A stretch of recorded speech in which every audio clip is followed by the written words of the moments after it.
ایک بیٹے نے اپنی کہانی لکھی ہے۔ وہ کہتا ہے کہ میں اکثر اپنے والد سے نالاں رہتا تھا۔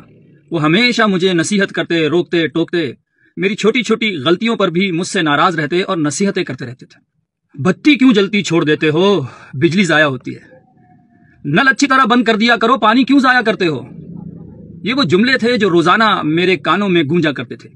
کبھی کبھی تو مجھے لگتا تھا کہ وہ مجھ سے بلا وجہ ناراض رہتے ہیں۔ میں چاہتا تھا کہ مجھے جلدی سے ایک اچھی نوکری ملے اور میں اس گھر سے الگ ہو جاؤں جہاں ہر وقت صرف نصیحتیں ہی سننے کو ملتی ہیں۔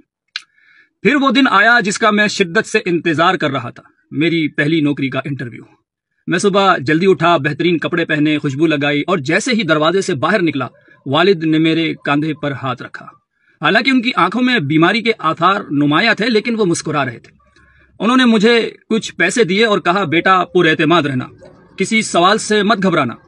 میں نے بیزارگیری سے مسکرا کر دکھایا جیسے وہ میرے سب سے اہم دن پر بھی نصیحت کرنے کا موقع ہاتھ سے جانے نہیں دینا چاہتے تھے۔ جب میں کمپنی پہنچا تو حیران رہ گیا۔ نہ کوئی دربان، نہ استقبالیہ کا عملہ، بس ایک سادہ سا بورڈ جو انٹرویو کے کمرے کی طرف اشارہ کر رہا تھا۔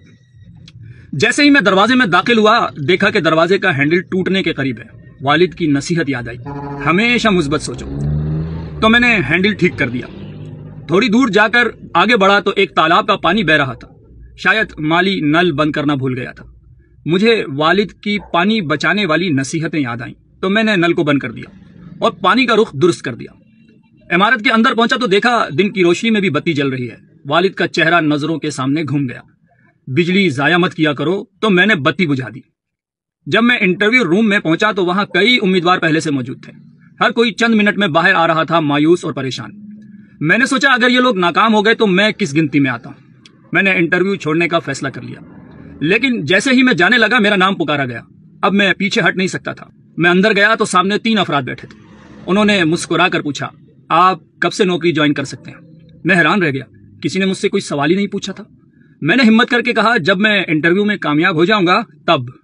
ایک افسر نے مسکراتے ہوئے کہا، آپ پہلے ہی کامیاب ہو چکے۔ میری حیرت کی انتہا نہ رہی۔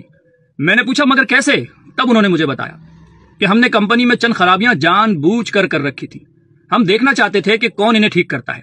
آپ نے ہر غلطی کو درست کیا، جو یہ بات ثابت کرتا ہے کہ آپ ایک ذمہ دار اور قابل شخص ہیں۔ مجھے یہ سب کچھ سمجھ میں آ گیا، مگر دیر ہو چکی تھی۔ یہ سن کر میرے ذہن میں ایک ہی چہرہ آیا اور وہ میرے والد کا تھا۔ جس شخص کی نصیحتیں مجھے بوجھ لگتی تھیں، آج وہی میری کامیابی کی سب سے بڑی وجہ بن گئی تھی۔ میری ایک ہی خواہش تھی کہ اب جلد از جلد گھر پہنچوں اور والد کے ہاتھ چوم کر ان کا شکریہ ادا کروں۔ مگر جب میں گھر پہنچا تو وہاں لوگوں کا ہجوم تھا، سب کے چہروں پر افسوس تھا۔ میرا دل دھڑک اٹھا۔ میں اندر داخل ہوا اور جو دیکھا اس نے میری دنیا اندھیر کر دی۔ میرے والد جا چکے تھے ہمیشہ کے لیے۔ میں ان کا شکریہ بھی ادا نہ کر سکا، ان کے ہاتھ بھی نہ چوم سکا۔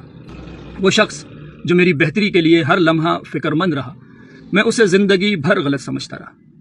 ابا، آپ ہمیشہ صحیح کہتے تھے، مگر میں سمجھ نہ سکا۔ زندگی نے مجھے سکھا دیا کہ والدین کی نصیحتیں بوجھ نہیں ہوتی، وہ سب سے قیمتی سرمایہ ہوتی ہیں۔